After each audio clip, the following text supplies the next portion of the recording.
মনসুরের ইমানের শক্তি বিস্মিত করল গোটা বিশ্বকে। বারবার বন্ধ হয়ে পড়ল বিমান। শৈশব পীর আউলিয়াদের বিভিন্ন ধরনের অলৌকিক ঘটনা কথা শুনলেও গত কয়েক দশক ধরে এমন ঘটনা শুনেননি কখনো। আর এমন এক অলৌকিক ঘটনা তাক লাগিয়ে দিল সমস্ত বিশ্বকে। ঘটনাটি লিবিয়ার এক যুবককে নিয়ে। সে কোনো মৌলানা, পীর কিংবা অলি আউলিয়া নয়, কিন্তু তার ইমানের শক্তির কাছে হয়তো এ যুগের তাবড় মৌলানার ও হার মানবে। যে যুবককে নিয়ে গোটা বিশ্ব তুলপাড়, তার নাম আমের শহীদ মনসুর আল কাজ্জাজফি।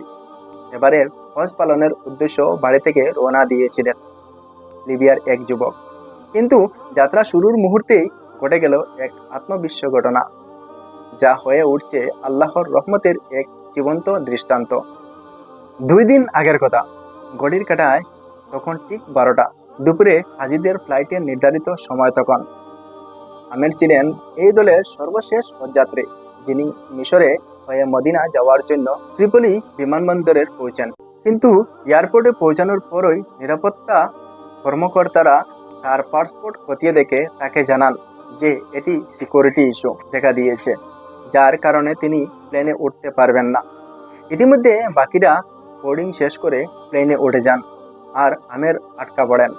পরিস্থিতি দেখে এক নিরাপত্তা কর্মকর্তা দুঃখের সঙ্গে বলেন, সবই আল্লাহর ইচ্ছা, হয়তো হজ যাত্রা তোমার কপালে ছিল না।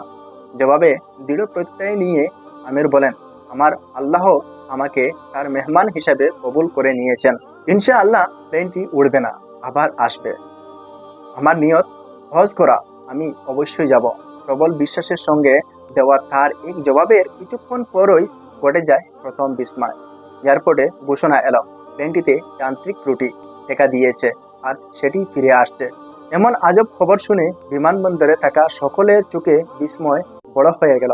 বিমান ফিরে এলো ঠিকই, কিন্তু বিমানের নতুন করে কাউকে উঠানোর নিয়ম নেই। তাই যান্ত্রিক ত্রুটি সরিয়ে দ্বিতীয়বারও আমেরকে ছেড়ে উড়ে গেল বিমানটি। কিন্তু মাঝ আকাশে উঠতেই বিমানটির প্রবল জোরে আবহাওয়ার শিকার হয়েই নিরুপায় হয়ে আবারও জরুরি অবতরণ করতে হলো। এই কঠিন অবস্থায় হঠাৎ যেন পাইলটের মনে সন্দেহ দেখা দিল। এবার পাইলটের ঘোষণা করলো, আল্লাহর কসম, আমি আর উড়াবো না যতক্ষণ আমের নামের এই যুবক বিমানে না উঠেন। অবশেষে আমের মানুষের ইমানের শক্তির কাছে হার মেনে বিমান কর্তৃপক্ষ সিদ্ধান্ত নিয়ে বিমানের দরজা খুলে দিলেন আমেরের জন্য, আর তিনি উঠে পড়লেন সেই বিমানে। আমের উঠতেই কোনো ধরনের অসুবিধা ছাড়া এবার বিমান রওনা হলো পবিত্র মক্কার উদ্দেশ্যে।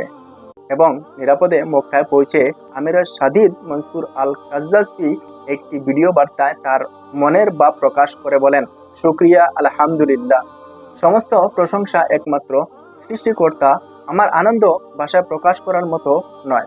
আল্লাহ তার কুদরত দেখিয়েছেন আমাকে।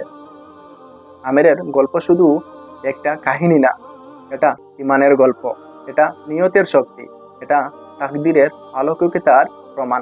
তাই মনে রেখো, নিয়ত ঠিক রাখো, বিশ্বাস আঁকড়ে ধরো, আল্লাহ তোমার পথ খুলে দেবেন। নিয়ত গুরুত্বপূর্ণ।